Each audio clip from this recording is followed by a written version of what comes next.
Good morning बच्चों। हम लोगों ने पिछले दिनों में अपना चैप्टर नंबर 1 लिविंग वर्ड ख़त्म किया था और आज हम लोग एक नया चैप्टर शुरू करने जा रहे हैं। चैप्टर का नाम है बायोलॉजिकल क्लासिफिकेशन।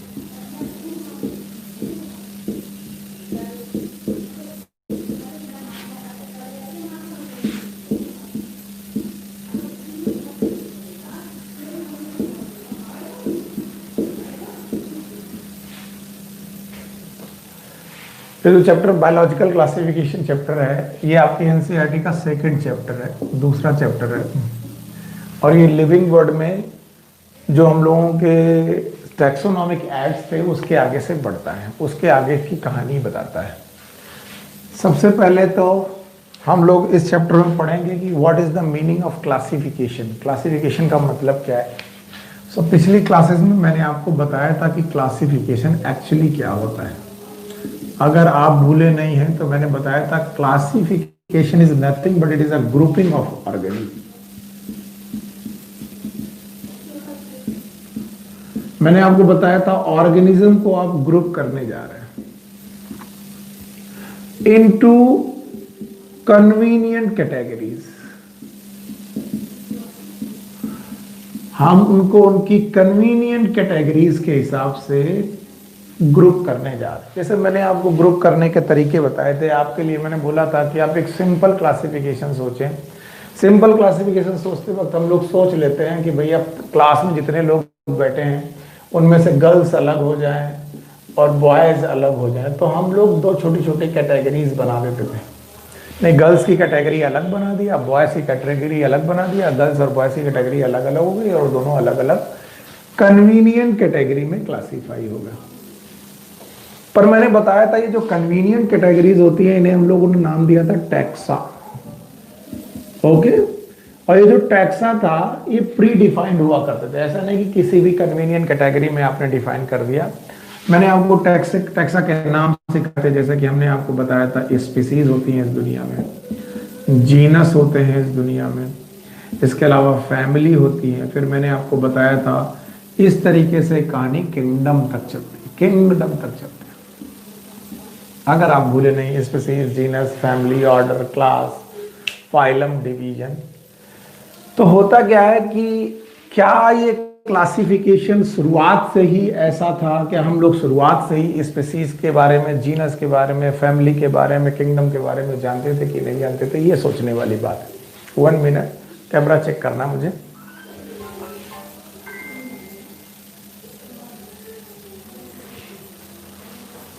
ओके,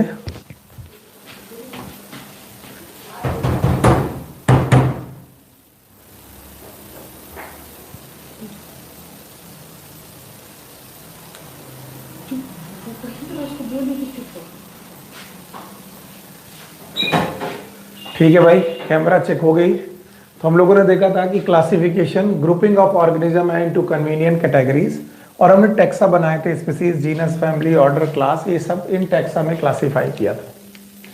लेकिन बोलते हैं जो सबसे एंशिएंट क्लासिफिकेशन थे, जब हम लोग विज्ञान नहीं जानते थे, एंशिएंट क्लासिफिकेशन जो हुआ करते थे ये नॉन साइंटिफिक थे, ये वैज्ञानिक तरीके नहीं हुआ करते थे, नॉन साइंटिफिक थे।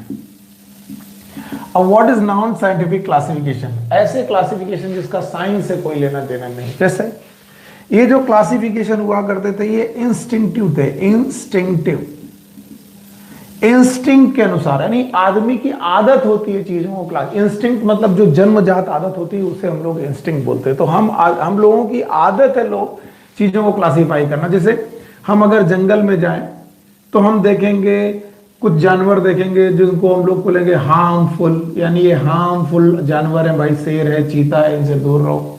और कुछ होंगे हार्मलेस, कुछ ऐसे होंगी जिनमें कोई आपको कोई मतलब मुश्किल नहीं आने वाली, कोई हार्म नहीं होने वाली। या फिर आप किसी फ्रूट को खाएं तो आपने 2 तरीके के क्लासिफिकेशन किए कि भाई कुछ लोग हैं जिसको खाया जा सकता है, एडिबल, और कुछ ऐसे फ्रूट हैं जिनको नॉन एडिबल, जिन्हें नहीं खाया जा सकता। तो ये हम आज रोजमर्रा की जिंदगी में क्लासिफाई करते ही करते हैं।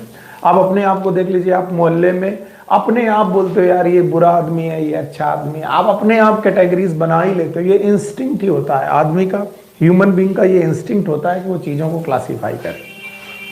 तो हमारे शुरुआती क्लासिफिकेशन, जब तक विज्ञान नहीं थी तब तक के क्लासिफिकेशन हमारे इंस्टिंक्ट थे। हम चीज़ों को ऐसे ही बता दिया करते थे, अच्छा है, ये बुरा है, ये खाने लायक है, खाने लायक नहीं है, ये हार्मफुल है, ये हार्मलेस है। लेकिन ये क्लासिफिकेशन कोई साइंटिफिक क्लासिफिकेशन नहीं हुई। तो फिर पहला साइंटिफिक क्लासिफिकेशन किसने दिया, क्या दिया, वो समझने की बात है। तो चलिए बायोलॉजिकल क्लासिफिकेशन को हम शुरू करते हैं। पहली बात, what is classification? Classification is a grouping of organism into convenient categories. हमने कन्वीनियंट कैटेगरीज, अपने हिसाब की कैटेगरीज बना करके चीज़ों को क्लासीफाई कर दिया। अच्छा, कैटेगरीज का नाम टैक्सा रखा गया। ऐसी प्री डिफाइंड कैटेगरीज बहुत हैं, जैसे स्पीसीज है, जीनस है, फैमिली है, किंगडम है, यू नो दैट, बहुत सारी चीजें। खैर, पुराने जो क्लासिफिकेशन हुआ करते थे वो इंस्टिंक्टिव होते थे। इंस्टिंक्टिव हमारी जन्मजात नेचर है चीजों को क्लासीफाई करने का, तो इंस्टिंक्टिव हुआ करते थे। याद रखना, ये नॉन साइंटिफिक क्लासिफिकेशन थे जो इंस्टिंक्टिव हुआ करते थे। पहला साइंटिफिक क्लासिफिकेशन किसने किया? यहां से एक क्वेश्चन बनता है कि फर्स्ट साइंटिफिक क्लासिफिकेशन किसने किया। याद रखना, पहला साइंटिफिक क्लासिफिकेशन किया महान वैज्ञानिक ने, इनका नाम था अरिस्टोटल। आप इनका नाम नहीं भूलेंगे, अरस्तु इन्हें हिंदी में बोलते हैं, इनका नाम था अरिस्टोटल। अच्छा, अरिस्टोटल को हम लोग फादर ऑफ बायोलॉजी भी बोलते हैं। हम मानते हैं कि इनके बाद ही इस दुनिया में बायोलॉजी एज अ सब्जेक्ट के रूप में चालू हुआ। फादर ऑफ बायोलॉजी, यानी जीव विज्ञान का हम लोग इन्हें फादर बोलते हैं। तो पहला साइंटिफिक क्लासिफिकेशन अरिस्टोटल ने किया। इन्होंने क्या क्लासिफिकेशन किया? इन्होंने दुनिया भर के प्लांट्स को, जो इन्हें प्लांट्स लगते थे यानी कि पौधे लगते थे, पौधों को उनके स्टेम की बेसिस पर, किसकी बेसिस पर? साइंटिफिक बेसिस है स्टेम, यानी तने की बेसिस पर प्लांट को 3 फॉर्म में क्लासीफाई किया। एक को क्लासीफाई किया in the form of herb, दूसरे को क्लासीफाई किया in the form of shrubs, और तीसरे को क्लासीफाई किया in the form of tree. याद रखना, अस्तु वो पहले वैज्ञानिक हैं जिन्होंने दुनिया भर के पौधों को उनके तने की बेसिस पर, स्टेम की बेसिस पर क्लासीफाई किया, हर्ब में, श्रब में, ट्री में। अब आप सोचेंगे what is herb? These are the plant with green stem, plant with green stem. ऐसे प्लांट जिनके तने हरे होते हैं उन्हें हम लोग हर्ब बोलते हैं, हरे होते हैं। कभी आपने गेहूं का तना देखा है? जब गेहूं पीला ना पड़े, जब तक पका ना हो गेहूं, तो उसका तना हरा होता है। ऐसे प्याज को देखो तो प्याज से निकलने वाला स्केप भी हरा होता है, हरा प्याज। तो ये सब हर्ब है। याद रखना, श्रब्स उन्हें बोला गया which are the plant with bushy, plant with bushy character. Bushy character का मतलब है इनमें झाड़ियों जैसे करेक्टर थे, और इनका तना हरा नहीं था लेकिन बहुत वाला लकड़ी वाला भी नहीं था, झाड़ियों जैसा था, बुशी जैसा था। और ट्रीज उन प्लांट को बोला उन्होंने जो प्लांट थे विथ वुडी स्टेम, जिनमें बहुत सारी लकड़ी निकल आए, ऐसा तना जिनके पास हो, वुडी स्टेम। याद रहेगा। तो प्लांट को अरिस्टोटल ने क्लासीफाई किया on the basis of stem, stem की बेसिस पर क्लासीफाई किया, on the basis of stem. और 3 प्रकार का क्लासिफिकेशन है। Number 1 is known as herb, फिर है श्रब्स, फिर है ट्री। हर्ब वो है जिन प्लांट को बोलते हैं जिनका तना ग्रीन है, plant with green stem. Shrub उन्हें बोलते हैं जिनका प्लांट विद बुशी करेक्टर यानी बुशी स्टेम है। और ट्री वो प्लांट है जिनमें वुडी स्टेम है। प्लांट को क्लासीफाई करने के बाद अरिस्टोटल ने एनिमल को भी क्लासीफाई किया। याद रखना, एनिमल को भी क्लासीफाई किया अरिस्टोटल ने। और अरिस्टोटल ने बोला दुनिया में 2 तरीके के एनिमल हैं। कुछ एनिमल ऐसे हैं जिनमें रेड ब्लड नहीं है, विदाउट रेड ब्लड। अब जैसे आप कॉकरोच को देखें, कॉकरोच को मार के देखें, उसमें खून निकलेगा ही नहीं, लाल खून तो निकल ही नहीं सकता, रेड ब्लड तो नहीं होता। तो याद रखना, विदाउट रेड ब्लड है।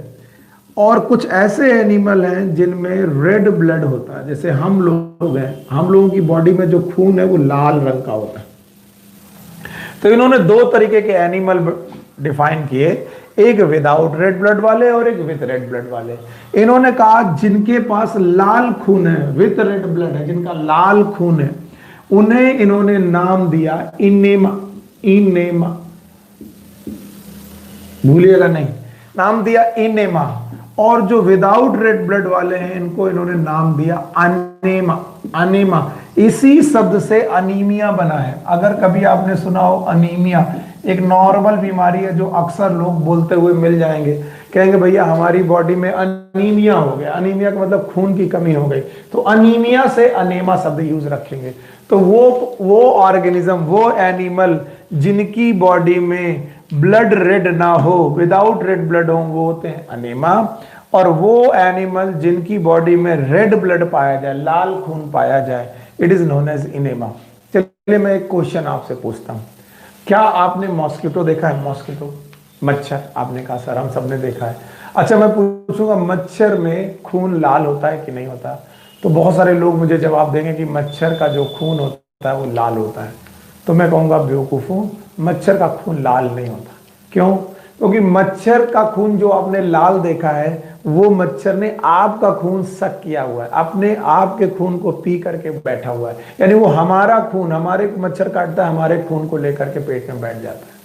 अगर बिना खून पिया हुआ मच्छर हो तो वो रेड ब्लड का नहीं होगा, याद रखना, विदाउट रेड ब्लड का होगा। तो अनेमा के एग्जाम्पल अगर कोई तुमसे पूछे तो बता सकते हो कि सर जैसे कॉकरोच है, जैसे कि हाउस फ्लाई है, ओके, जैसे कि मॉस्किटो है, ये सब के सब अनेमा है, इनमें रेड ब्लड नहीं है। लेकिन इनेमा में आप बता सकते हो ह्यूमन बीइंग है, अर्थवॉर्म है, ये सब के सब रेड ब्लड वाले, इनका खून लाल होता है। याद रखना, अनेमा और इनेमा के बाद जो इनेमा वाले बंदे थे इनको इन्होंने दो और क्लासिफिकेशन में किया, यानी नॉट अनेमा, इनेमा को दो पार्ट में और बांटा। एक का नाम रखा उन्होंने ओवी पैरा, ओवी पैरा, और दूसरे का नाम इन्होंने रखा वीवी पैरा। कितने प्रकार का? दो प्रकार का। एक का नाम ओवी पैरा, दूसरे का नाम वीवी पैरा। ओवी पैरा उन्हें बोला जो एग लेइंग करते थे, यानी अंडे देते थे, एग लेइंग करते थे। और वीवी पैरा उन्हें बोला जो बेबी को बर्थ करते थे। अब जैसे हम लोग अपने आप के बारे में सोचे, ह्यूमन बीइंग के बारे में सोचे, तो हम लोग सोचेंगे कि हम लोग कौन है? हम लोग हैं वीवी पैरा, क्योंकि हम अपने बच्चों को पैदा करते हैं। लेकिन अगर मैं बोलूं कि आप बर्ड के बारे में सोचो, मुर्गी के बारे में सोचो, या किसी भी पक्षी के बारे में सोचो, तो वो क्या होगा? ओवी पैरा, क्योंकि वो अंडे पैदा करता है। रेप्टाइल्स के बारे में सोचो, वो है ओवी पैरा, वो भी अंडे पैदा करता है। तो आपको देखना क्या है कि अरिस्टोटल पहले वैज्ञानिक हैं जिन्हें फादर ऑफ बायोलॉजी भी बोलते हैं, जिन्होंने पहली बार साइंटिफिक क्लासिफिकेशन किया।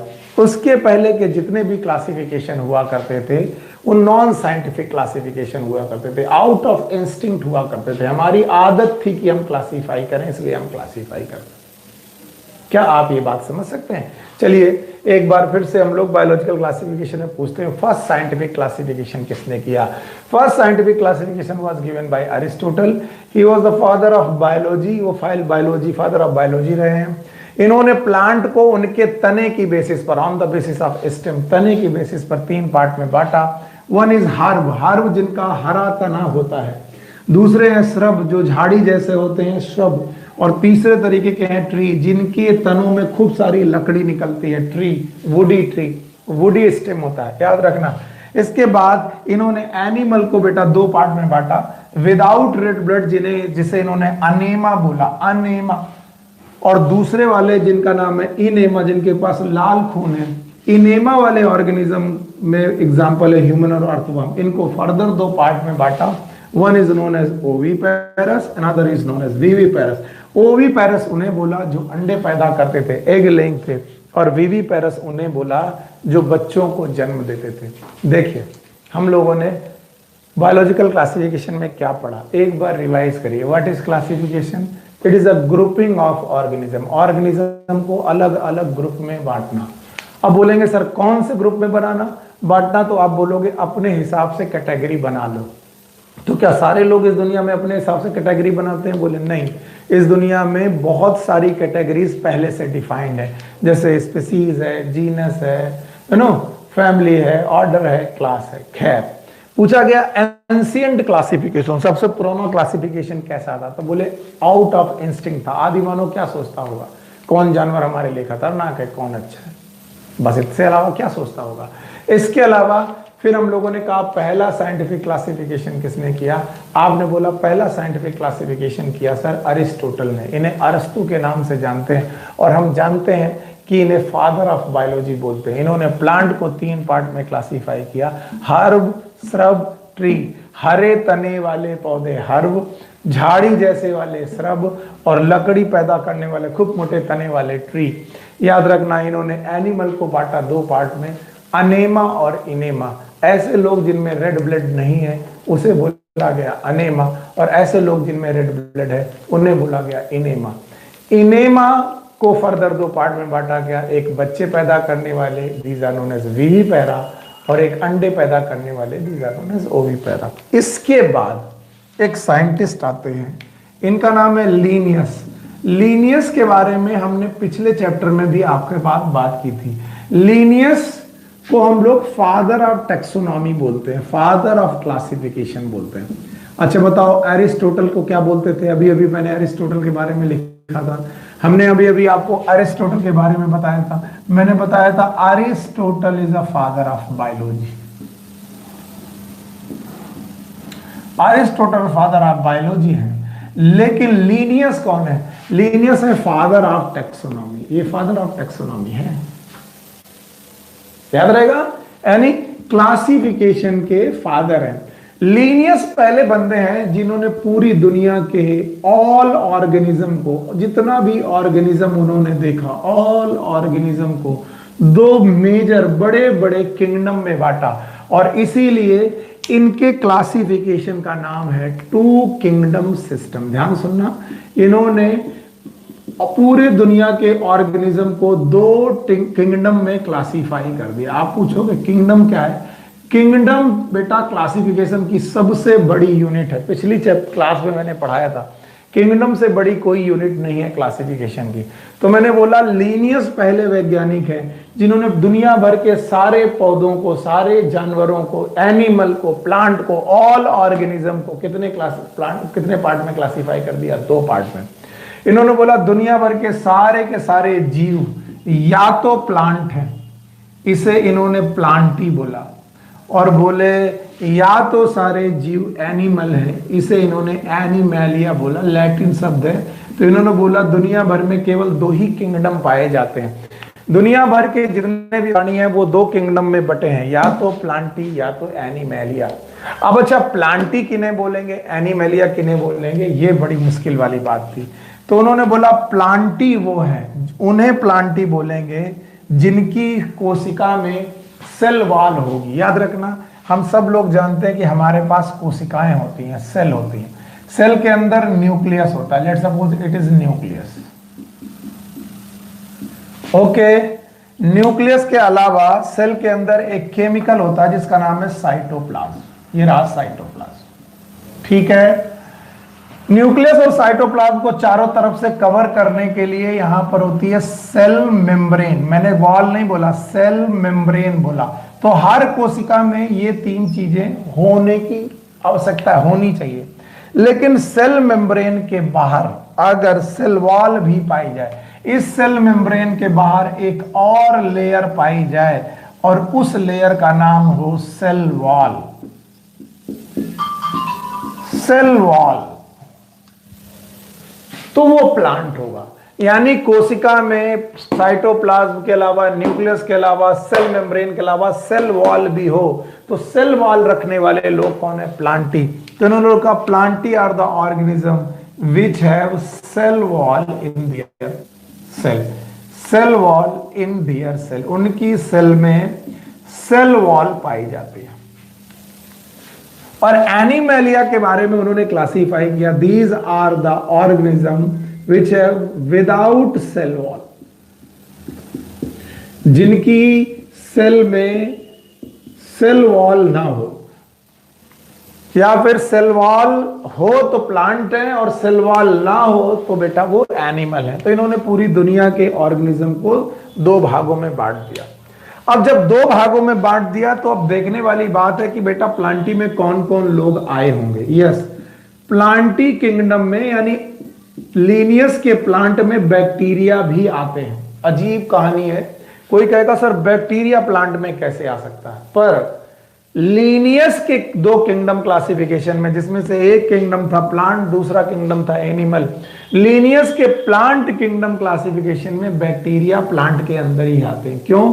क्योंकि बैक्टीरिया के पास सेल वॉल होती है, और बैक्टीरिया के पास जो सेल वॉल होती है वो बनी होती है पेप्टाइडोग्लाइकन की। किसकी बनी होती है बेटा?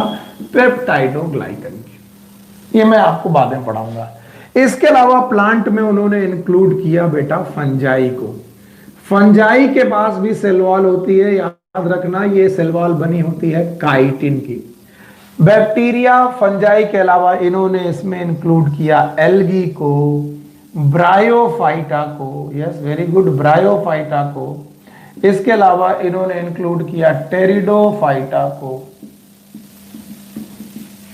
इसके अलावा इन्होंने इंक्लूड किया जिम्नोस्पर्म को, और इसके अलावा इन्होंने इंक्लूड किया एंजियोस्पर्म को। तो अब आप अगर कोई पूछे कि बताओ लीनियस के प्लांट में कौन कौन लोग आते थे, तो आपके पास बहुत सारे एग्जांपल हैं।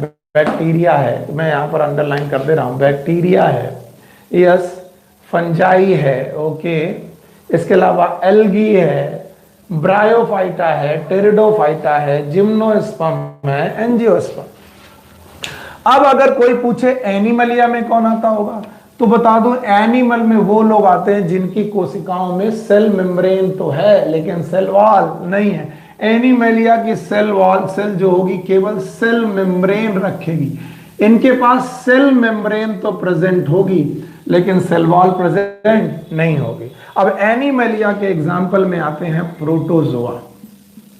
ये प्रिमिटिव प्राणी हैं जिनके एग्जाम्पल में आता है अमीबा और पैरामीशियम। आपने इनके नाम जरूर कभी ना कभी सुने होंगे, आप अगर इतने दिनों से बायोलॉजी पढ़ रहे तो अमीबा और पैरामीशियम के बारे में जरूर पढ़ा होगा। तो प्रोटोजोआ नाम का एक छोटा सा फाइलम है जो एनिमलिया के अंदर ही आता है। प्रोटोजोआ के अलावा पोरीफेरा आता है, मैं नाम लिख दे रहा हूं, पोरीफेरा आता है, सीलेंट्रेटा आता है। ये सारे के सारे फाइलम आपके कोर्स में है, मैं पढ़ाऊंगा। पोरीफेरा, सीलेंट्रेटा आता है। इसके अलावा टीनोफोरा आता है, टीनोफोरा आता है। इसके अलावा प्लैटीहेल्मिन्थीज आता है, प्लैटीहेल्मिन्थीज। प्लैटीहेल्मिन्थीज के अलावा एस्केहेल्मिन्थीज आता है, एस्केहेल्मिन्थीज आता है, प्लैटीहेल्मिन्थीज, एस्केहेल्मिन्थीज। इसके अलावा बेटा एनेलिडा आता है। इसके अलावा आर्थ्रोपोडा आता है। आर्थ्रोपोडा के अलावा मोलस्का आता है। मोलस्का के अलावा इकाइनोडर्मेटा आता है। और हम लोगों का अपना किंगडम कॉर्डेटा भी आता है। तो इतने सारे लोग हैं जो इस क्लासिफिकेशन में आते हैं। देख लीजिए आप लोग,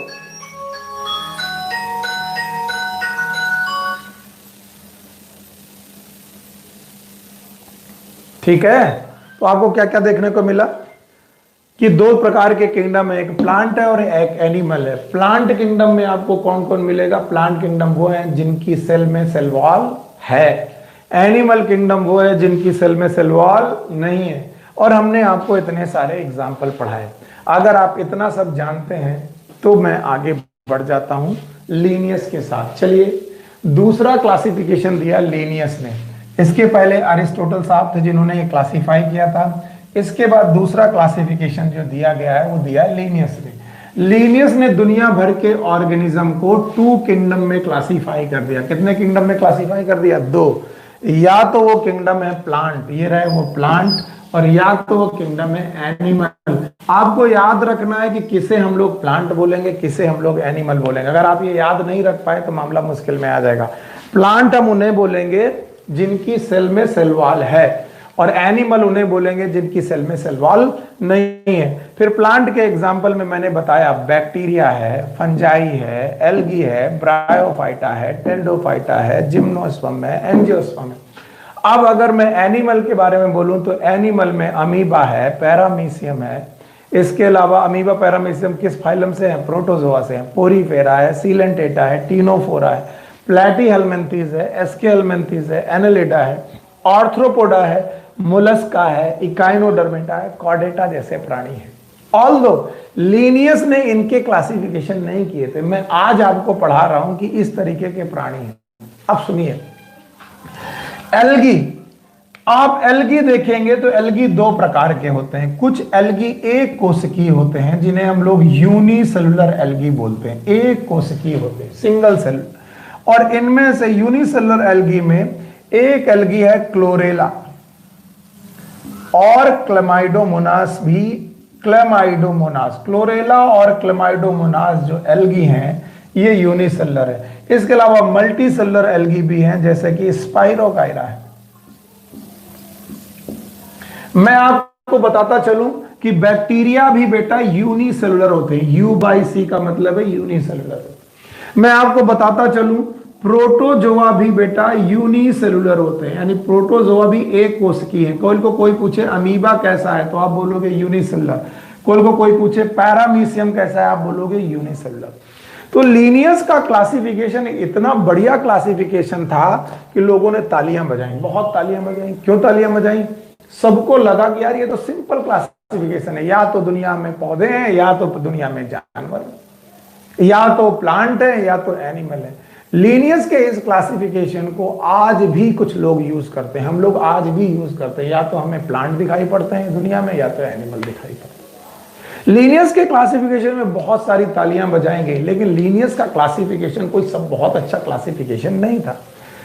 लीनियस के क्लासिफिकेशन में there was some limitation. Limitation का मतलब होता है प्रॉब्लम, लिमिटेशन का मतलब होता है प्रॉब्लम एसोसिएटेड विथ, प्रॉब्लम इनके साथ जुड़ी थी, problem associated with to kingdom classification. दो किंगडम क्लासिफिकेशन के साथ कुछ प्रॉब्लम जुड़ी हुई थी, वो प्रॉब्लम आपको देखनी चाहिए। जैसे पहली ही प्रॉब्लम ये थी, the first problem was that unicellular organism, एक कोशिकीय जंतुओं को या एक कोशिकीय ऑर्गेनिज्म को, unicellular organism they were classified with multi cellular organism. Unicellular organism को हमने मल्टी सेलुलर ऑर्गेनिज्म के साथ क्लासिफाई कर दिया था।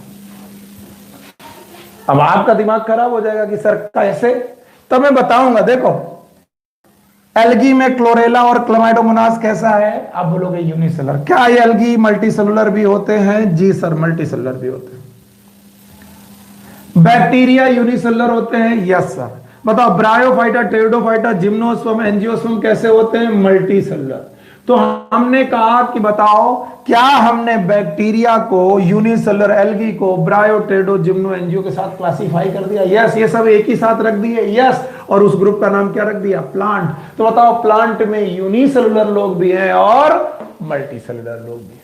ऐसा एनिमल में भी हुआ। देखिए एनिमल में जो प्रोटोजोआ नाम का किंगडम है, प्रोटोजोआ, जिसमें अमीबा और पैरामीशियम नाम के प्राणी आते हैं, अमीबा और पैरामीशियम नाम के प्राणी आते हैं। ये कैसे लोग हैं? यूनिसेलुलर।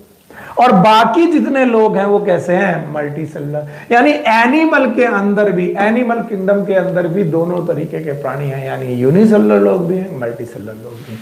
तो बोला गया भाई चाहे प्लांट किंगडम हो चाहे एनिमल किंगडम हो, उसमें यूनिसेलुलर ऑर्गेनिज्म को मल्टी सेलुलर ऑर्गेनिज्म के साथ क्लासिफाई कर दिया गया। और ये बड़ी समस्या है, बहुत बड़ी समस्या लगी लोगों को। बोले ठीक है भाई, बड़ी समस्या है तो कोई बात नहीं।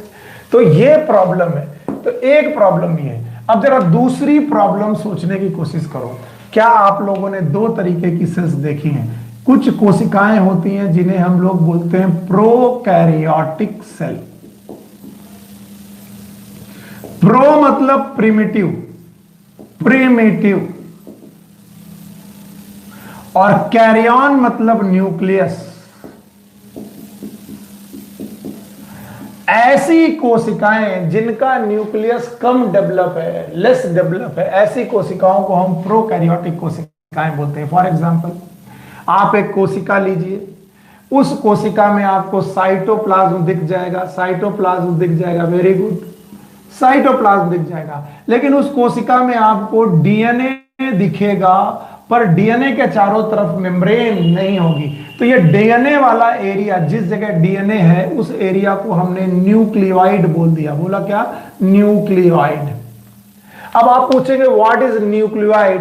It is nucleus without nuclear membrane. It is nucleus without nuclear membrane. एक ऐसा, sorry I am very much sorry, it is cell without nuclear membrane या न्यूक्लियस विदाउट न्यूक्लियर मेम्ब्रेन।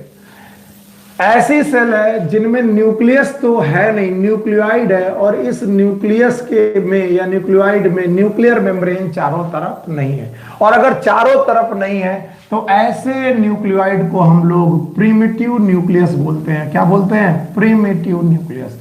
और प्रिमिटिव न्यूक्लियस वाली जितनी भी कोशिकाएं होती हैं, इन कोशिकाओं को हम लोग प्रोकैरियोटिक कोशिकाएं बोलते हैं। और आपको बताता चलूं कि प्रोकैरियोटिक कोशिकाओं का अकेला और सबसे बड़ा एग्जाम्पल, वैसे अकेला, इसके अलावा भी एग्जाम्पल है, सबसे बड़ा एग्जाम्पल है बैक्टीरिया। यानी बैक्टीरिया की जितनी भी कोशिकाएं होती हैं वो कैसी होती हैं? प्रोकैरियोटिक। अब दूसरी प्रकार की कोशिकाएं, वहीं पर आप देखिए, दूसरी प्रकार की कोशिकाएं ऐसी होती हैं जिनकी कोशिकाओं के अंदर वेल फॉर्म न्यूक्लियस होता है। न्यूक्लियस वेल फॉर्म होता है, इसका कहने का मतलब क्या है? न्यूक्लियस जो होता है वो ट्रू न्यूक्लियस होता है। आपको बताते चले कि यू का मतलब ही होता है ट्रू, और ऐसी कोशिकाओं को हम लोग यूकैरियोटिक कोशिकाएं बोलते हैं, यूकैरियोटिक सेल बोलते हैं। याद रखना, तो आपको याद रखना पड़ेगा यूकैरियोटिक जो सेल होती हैं वो बाकी सारे ऑर्गेनिज्म में यूकैरियोटिक सेल ही पाई जाती हैं, प्रोकैरियोटिक सेल नहीं पाई जाती। तो दो प्रकार की कोशिकाएं हैं, एक प्रोकैरियोटिक सेल और एक है यूकैरियोटिक सेल। देखते जाइए आप लोग, मत करो। कितने प्रकार की सेल? दो प्रकार की, एक प्रोकैरियोटिक सेल और एक यूकैरियोटिक सेल। अब आप देखेंगे कि बैक्टीरिया प्रोकैरियोटिक है। अब आप इस क्लासिफिकेशन में, प्लांटी के क्लासिफिकेशन में देखेंगे कि बैक्टीरिया प्रोकैरियोटिक है और बाकी सारे लोग यूकैरियोटिक है। तो क्या प्रोकैरियोटिक और यूकैरियोटिक एक साथ क्लासिफाई कर दिए गए? यस सर, प्रोकैरियोटिक और यूकैरियोटिक एक साथ क्लासिफाई कर दिए गए। तो ये दूसरी बड़ी समस्या है, मैं ये हटा दे रहा हूं, आप लोग समझिएगा। प्रोकैरियोटिक सेल वो होती हैं जिनके पास न्यूक्लियस में न्यूक्लियर मेम्ब्रेन ना हो या फिर प्रिमिटिव न्यूक्लियस हो। यूकैरियोटिक कोशिकाएं वो होती हैं जिनके न्यूक्लियस में न्यूक्लियर मेम्ब्रेन पाई जाती है। अब याद रखना, तो लीनियस के क्लासिफिकेशन में दूसरी बड़ी समस्या है कि prokaryotic organism, the prokaryotic organism, they were classified with eukaryotic organism. ये यूकैरियोटिक ऑर्गेनिज्म के साथ क्लासिफाई कर दिए गए। देखते जाइए, लीनियस का क्लासिफिकेशन आपको साफ साफ दिखाई पड़ रहा। अगर आप भूल गए तो एक बार फिर से रिवाइज कर लीजिए। मैंने लीनियस के क्लासिफिकेशन का नाम रखा था प्लांट और एनिमल। प्लांट वो लोग जिनके पास सेल वॉल है। अब मैं ये जगह हटाता हूं। प्लांट वो जिनके पास सेल वॉल है, और इनके एग्जाम्पल में आया बैक्टीरिया, इनके एग्जाम्पल में आया फंजाई, इनके एग्जाम्पल में आया एल्गी, इनके एग्जाम्पल में आया ब्रायोफाइटा, टेडोफाइटा, जिम्नोस्पर्म, एंजियोस्पर्म। दूसरे प्रकार के बेटा क्लासिफिकेशन में आए एनिमल। एनिमल वो जिनके पास सेल मेम्ब्रेन नहीं है, और एनिमल में एग्जाम्पल आपके सामने क्या क्या आया? आप लोग के सामने आया protozoa, porifera, coelenterata and so on. एक बात क्योंकि बहुत देर से लिखा था, अब मैं फिर से रिवाइज करूंगा। आप बताइए दो किंगडम का मायने क्या? दो किंगडम के मतलब क्या है? आपको टू किंगडम क्लासिफिकेशन किसने दिया? आप सब बोलेंगे सर लीनियस ने दिया। मैंने बोला दो किंगडम क्लासिफिकेशन में को दोनों किंगडम के नाम बताओ। आपने बोला सर एक किंगडम है प्लांट और दूसरा किंगडम है एनिमल किंगडम। एक प्लांट किंगडम था, दूसरा एनिमल किंगडम था। मैंने कहा प्लांट किंगडम के एग्जाम्पल बताओ कौन कौन थे? तो आपने बोला सर बैक्टीरिया था, वेरी गुड। आपने बोला सर एल्गी था, वेरी गुड। आपने बैक्टीरिया के अलावा फंजाई था, मैंने कहा वेरी गुड। फंजाई के बाद मैंने बोला सर एल्गी था, आपने कहा ये भी सही है। एल्गी के बाद आपने बोला ब्रायोफाइटा था।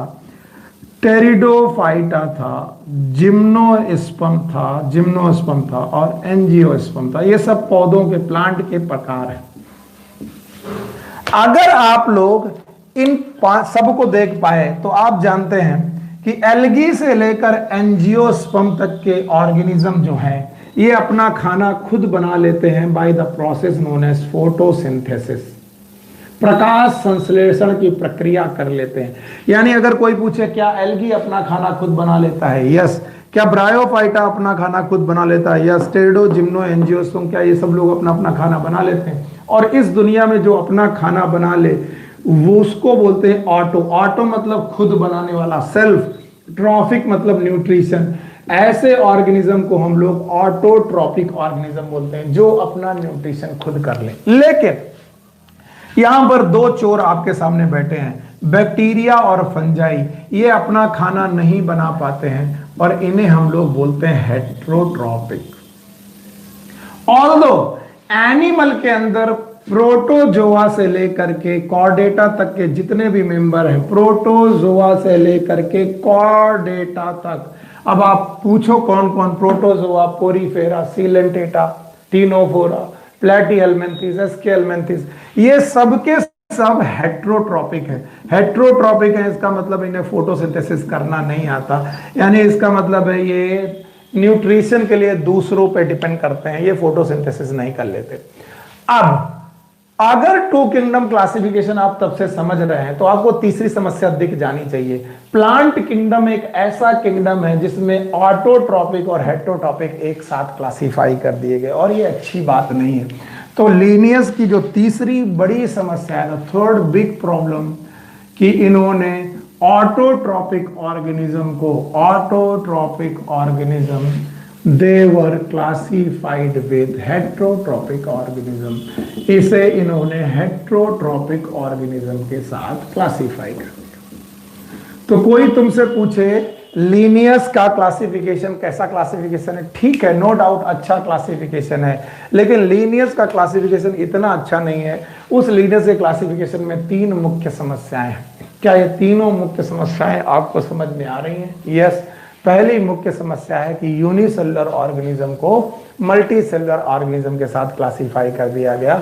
दूसरी मुख्य समस्या है प्रोकैरियोटिक ऑर्गेनिज्म को यूकैरियोटिक ऑर्गेनिज्म के साथ क्लासिफाई किया। और तीसरा ऑटोट्रॉपिक ऑर्गेनिज्म को हेट्रोट्रॉपिक ऑर्गेनिज्म के साथ क्लासिफाई कर दिया। ये कुछ सिंपल बातें। तो चलिए एक बार फिर से, लीनियस दो kingdom, one is plant, another one is animal. Plant में कौन कौन? बैक्टीरिया है, फंजाई है, एल्गी है, ब्रायोफाइटा, टेरिडोफाइटा, जिम्नोस्पर्म, एंजियोस्पर्म। और बेटा एनिमल में protozoa, porifera, coelenterata, ctenophora, platyhelminthes, aschelminthes, annelida, arthropoda, mollusca, echinodermata, chordata. अब बताओ लीनियस के क्लासिफिकेशन में, यानी टू किंगडम क्लासिफिकेशन में, एक किंगडम का नाम प्लांट है, दूसरे किंगडम का नाम एनिमल है। इस टू किंगडम क्लासिफिकेशन में सब कुछ अच्छा की कुछ प्रॉब्लम भी है? यस, तीन प्रॉब्लम है।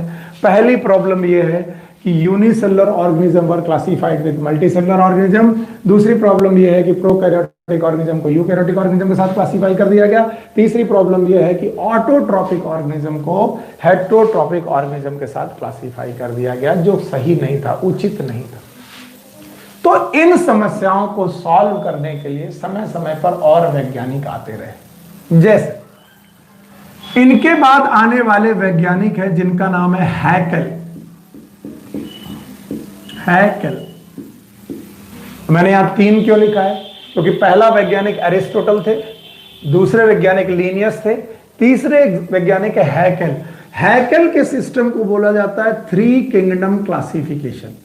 Three kingdom classification. और हैकेल ने आते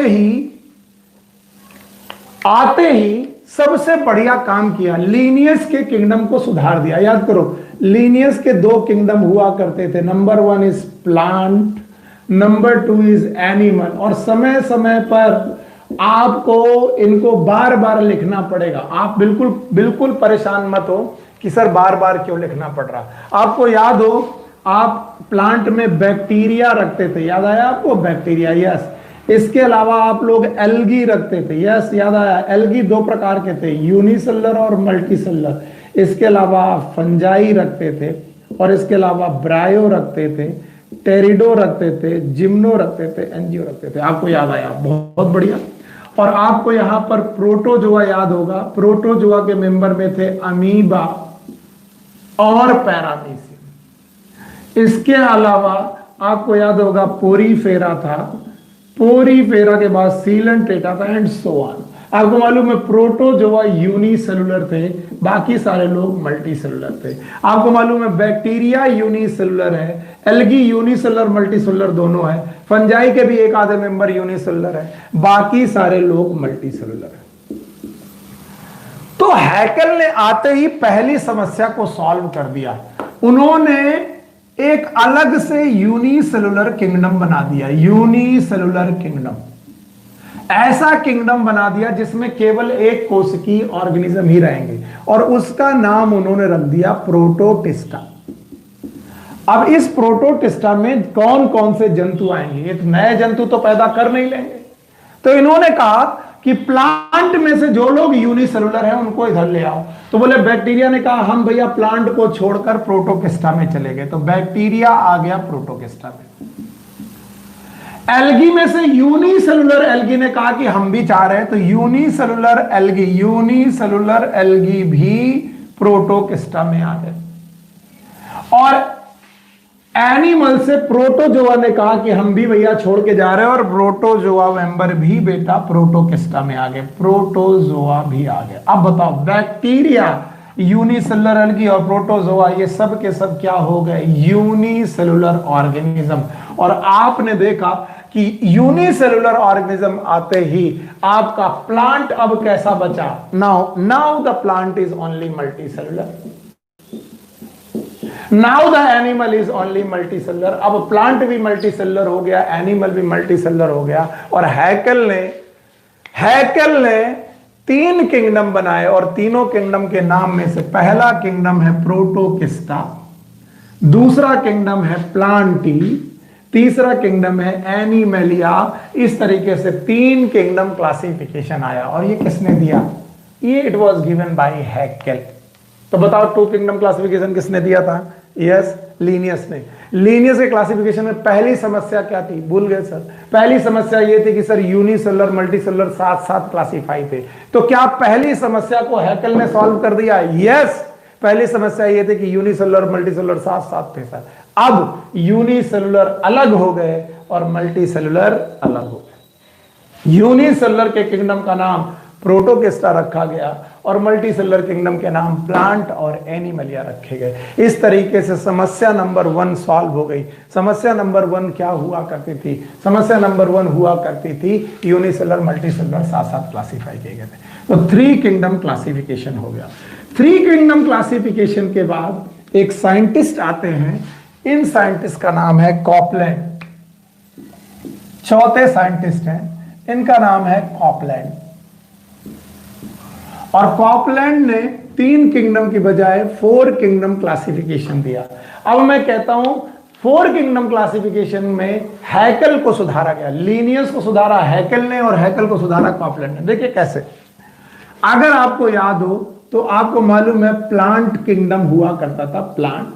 आपको याद हो एनिमल किंगडम हुआ करता था, एज इट इज एनिमल लिख दीजिए। इसके बाद आपको याद हो प्रोटोकिस्टा हुआ करता था, प्रोटोटिस्टा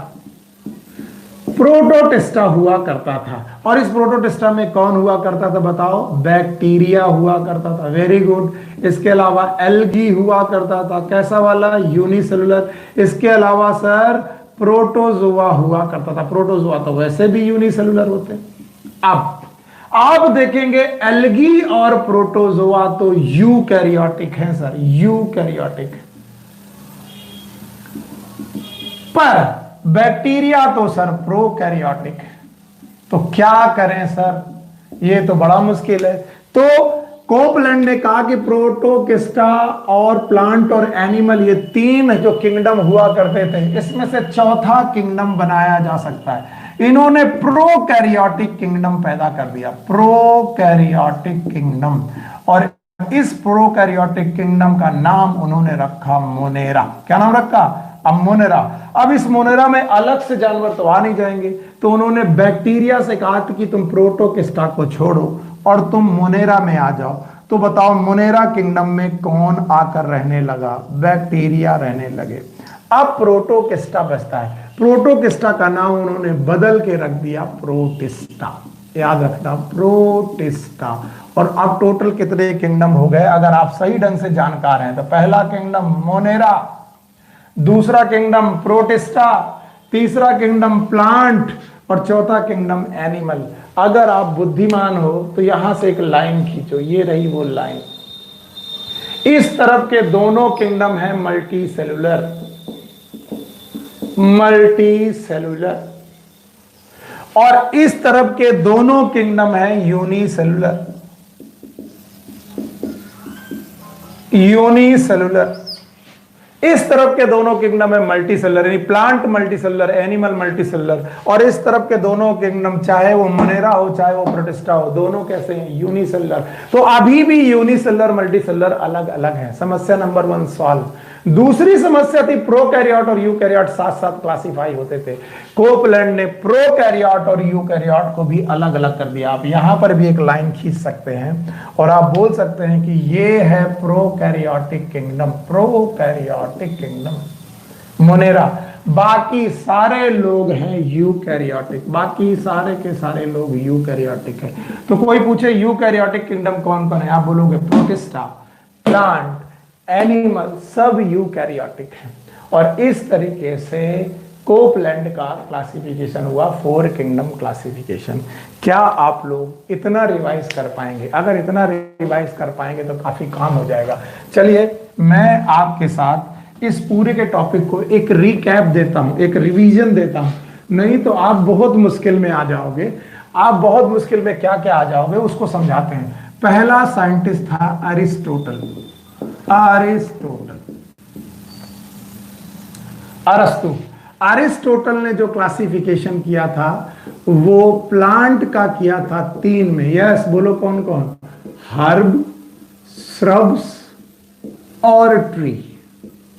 और एनिमल का क्लासिफिकेशन कितने पार्ट में किया था? 2 पार्ट में किया था। 1 is Anema without red blood और दूसरा enema that is with red blood. Enema को फर्दर क्लासिफाई किया था वीवी पैरा और ओवी पैरा में, अगर आप नहीं भूले हो तो। एरिस्टोटल के बाद जो दूसरे साइंटिस्ट आते हैं वो है लीनियस। लेनियस ने क्लासिफाई किया 2 किंगडम क्लासिफिकेशन। दुनिया भर के सारे ऑर्गेनिज्म को 2 किंगडम में बांट दिया। एक का नाम रखा प्लांट और एक का नाम रखा एनिमल। लीनियस का प्लांट हो कि एनिमल हो वो यूनिसेलुलर भी था और मल्टी सेलुलर भी था। एनिमल भी बेटा यूनिसेलुलर था प्लस मल्टी सेलुलर था। लीनियस के बाद आते हैं हैकेल, भूलिएगा मत, हैकेल।